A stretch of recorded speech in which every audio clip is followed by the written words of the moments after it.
ငယ်တို့အားလုံးပဲမင်္ဂလာပါနော်ဒီမှန်လေးဖြည့်ပေးမယ်ဆရာကြီးတဲ့နတ်ပြည်ယူရတယ်ပြအောင်နဲ့စင်းနီလန်လေးတဲ့ပြောပြပေးပါအောင်တဲ့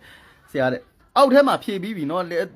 3-4ခါလောက်တောင်ရှိကြာရင်ဟိုဟာကြည့်တဲ့လူတွေကဟိုဟာမြတ်တာပို့လိုက်မယ်ဒါပေမဲ့ထပ်ပြောပေးလိုက်မယ်နော်ငယ်လေးကအောက်ထဲဟိုလန့်မကြည့်တော့ကြတော့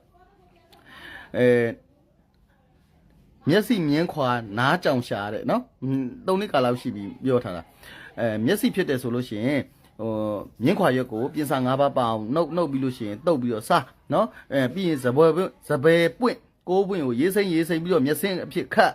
နော်အဲ့လိုမျိုးတွေအသုံးပြုရတယ်အဲ့ဒါမျက်စိနော်မျက်လုံးပေါ့နော်နားနဲ့ပတ်သက်တာကြောင့်လည်းကြောင်ရှာသီးကိုမိအောင်ပြီးတော့အရင်ညစ်တဲ့နားပြီးယူတာပဲဖြစ်ဖြစ်နားအောင်တာပဲဖြစ်နားကြိုက်တာပဲဖြစ်ဖြစ်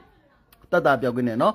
ကြောင်ရှာသီးကိုမိအောင်ပြီးအရင်ညစ်တဲ့ပြီးရင်တုတ်ပြီးတော့လဲစားရမယ်နော်ကြောင်ချာတီးကိုပဲစားရမယ်နော်ပြီးလို့ရှိရင်တရုတ်စကားပွင့်ကိုဘာမှလှုပ်ဆရာမလို့အဖက်ကလေးလိတ်ပြီးတော့နားရဲစို့ထားအမြန်ဆုံးတက်တာပြောက်ကင်းသွားလိမ့်မယ်နော်